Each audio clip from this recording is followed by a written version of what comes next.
we talked a lot about technology, and basically it's ABB DNA. So I put this slide, I think it was also in Gino's presentation, but the first figure we have here is 130. That's the long history of ABB. And this history has been paid with innovation, R&D, and new technologies, sometimes breakthrough technologies. So that's really part of our history. That's the ABB piece. Maybe you have noticed in the reception of the building, you have the Cellier history. So it's not as long, 70 years, half of it. But anyway, that's our heritage, the Cellier piece and the ABB, and that's what we put together. That's what we blend together to offer you the best today. Then my introduction speech is actually, I stole it for someone, so Hazem may recognize it. If you can go next button. Oh, it has disappeared anyway. No? Go back. Because it was, if you can go back, sorry. Maybe it's hidden? No, it was hidden, but it was supposed to have 3 figures here. You remember the figures? 1914, the year, figure 1, and the third figure was 900. So it was actually, grabbing it. Yeah, this one. So 1914 was the first year where ABB has issued a newsletter. ABB is really keen on technology, really proud on technology, so we made these kind of reports, several per year, I guess, because 900 in 100 years almost, it's almost 9 per year. So we are proud of our technology and we showcase it in this kind of paper. I don't remember if Cellier has ever issued something, but we'll try to have blending in the next issue. Next one is on sustainability. Sorry. Okay, so then you can embed us in the next review. So again, technology is a proudness of ABB, and it's the DNA of ABB. So then next one also I picked up in the ABB history some, I would call it, I don't know if it's funny, but some innovation we may not know of. Because ABB, it's not only about electrical or automation. I just picked, like, say, 5 of them. Yeah, like the first steam turbine back in 1901. So turbine, big, heavy, rotating equipment.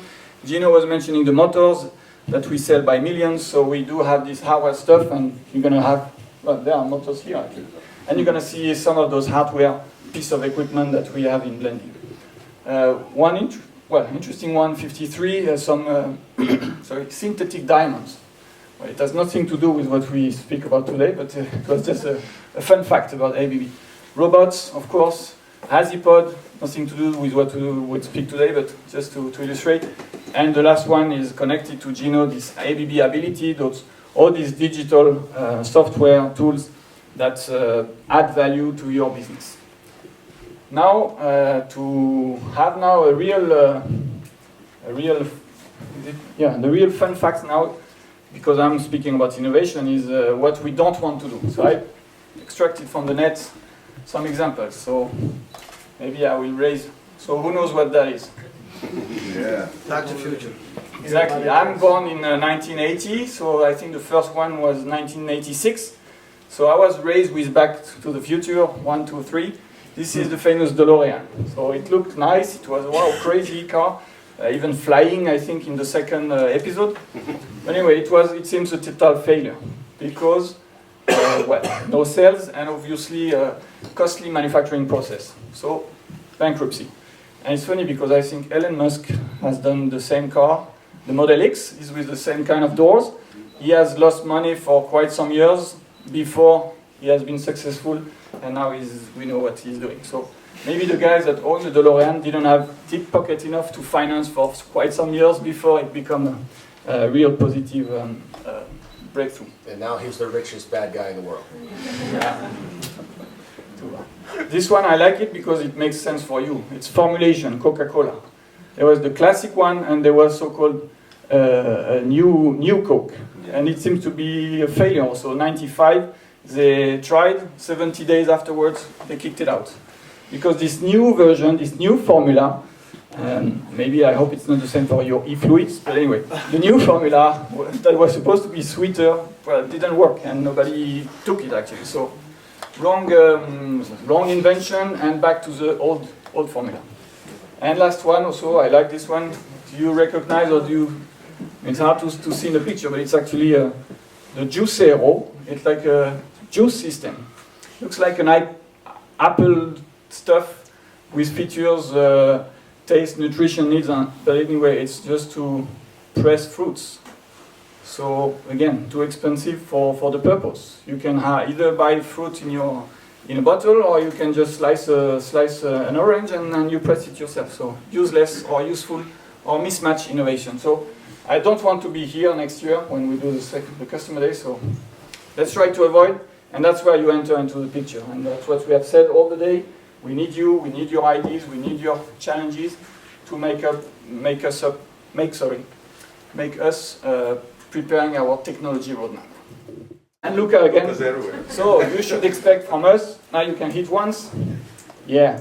So streamline execution. And Ravindra will talk about that. So you expect to wake up in the morning without having trouble ABB executing the project, and to go back at home at night also with a brain that is free from ABB. So last one is how many from maintenance, for example?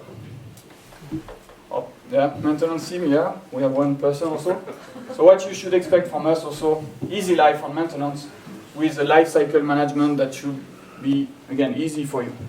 Okay? So all of this, we take this into account in our innovation and in our product design to work on the standardization.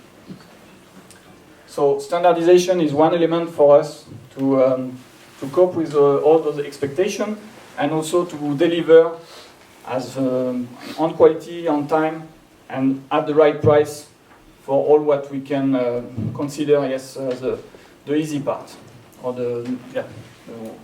what should go easily.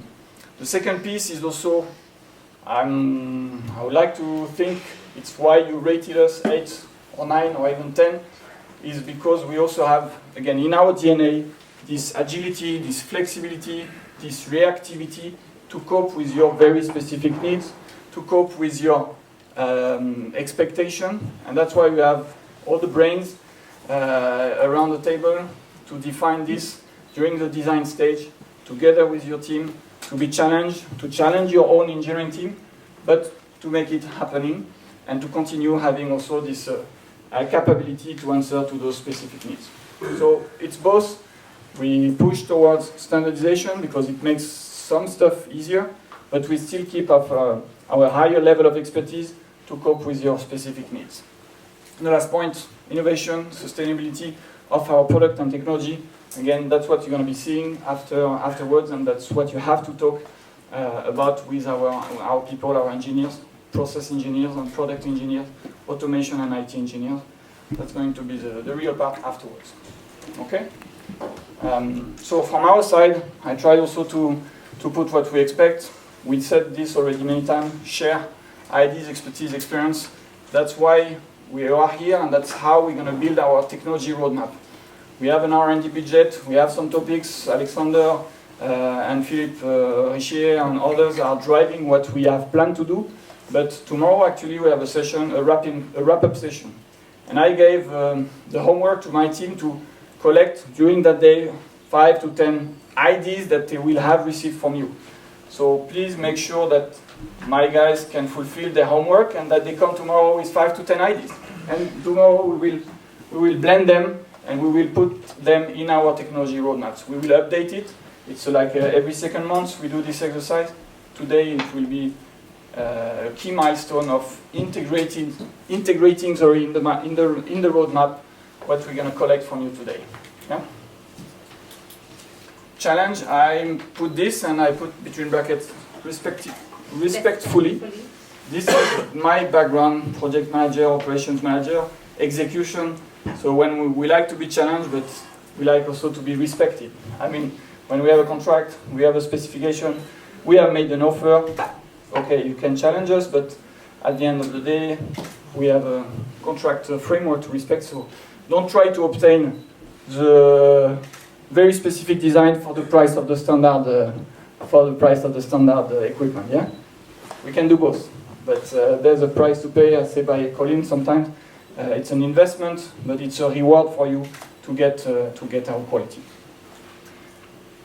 The streamline approved design throughout different locations. This point goes again with standardization. We are working on our product to standardize, and we are also keen on working with you when you have several plans to define a standard that can be common to those different places, because it makes life easier both for you and for us to implement those standards in different places. And to come back to your point about collecting data, the more similar plants you have, the easiest is to collect data. The dashboards and the KPI that we then put together will look and feel the same, and will compare the same plants to plants. So that makes sense. So we all know that we have different cultures, different countries, different background. Sometimes the plants come from a merging and acquisition, so it's another owner before. And there are some different philosophies, but if we can also streamline this approach, that makes sense for all of us. Yeah, so that's my wish also, that we can work on optimization this way. And last one is, so happy customer is more for us to do, so to make you happy. But from happy customers, and that's why also so many of you came on short notice, because we started organizing this like 2 or 3 months ago only. But we have then loyal customers, and we have loyal partners. I think partner is also a better word than customer. And what I'd like to do is having you as my promoter for the same business, but Colin mentioned this at the beginning. We have real and great ambition to grow in those markets, but also in adjacent markets, in the specialty chemicals, in the food and bev, in the pharmaceuticals. So I'd like to bring you on, see, I don't know, Sanofi, and so that you can showcase that ABB is a reliable partner, is a high-tech company, and that I can sell tomorrow a blending equipment or a piggable line to Sanofi, thanks to your help. So that's what I'm expecting also from you, to make me my best sales guy, along with the rest of the sales team for sure. But that's what we expect. There is one thing I'd like just to comment on what Samuel said about the challenge. All right, somebody told me yesterday, I see and I read your proposals, it's all about the most competent, the number one in the world. But you guys are not very cheap. So here's a promise that we're going to make for you. I'm going to make that as a global sales. We'll give you the best economic value for what you're taking from us. The best economic value can be variant. Can be, you would like to have a best quality in the product, it comes with a price. You'd like to have a mediocre quality, it comes with a lower price. My point is, you will always get the best economic value from ABB, I promise you that, within the range that you are willing to take on how advanced the product is. So, best economic value, that's a promise we will keep, always, all the time, and we'll be ready to be challenged against that. All right? Thanks. Okay, and the last one is the conclusion, and it's basically, I think, what we have in our heart also, DNA of technology, but patient, yeah. The people you have been working with for many years are really dedicated to their job, dedicated to what they do, dedicated to the customers, to their satisfaction, even to go beyond. We have commitment on the performances in our contract, but you all know that when the ABB guys are at site, starting up the plant, we face some challenges. Colin said not everything goes well, but at least we take responsibility and we go sometimes, often, always, I would say even beyond expectations.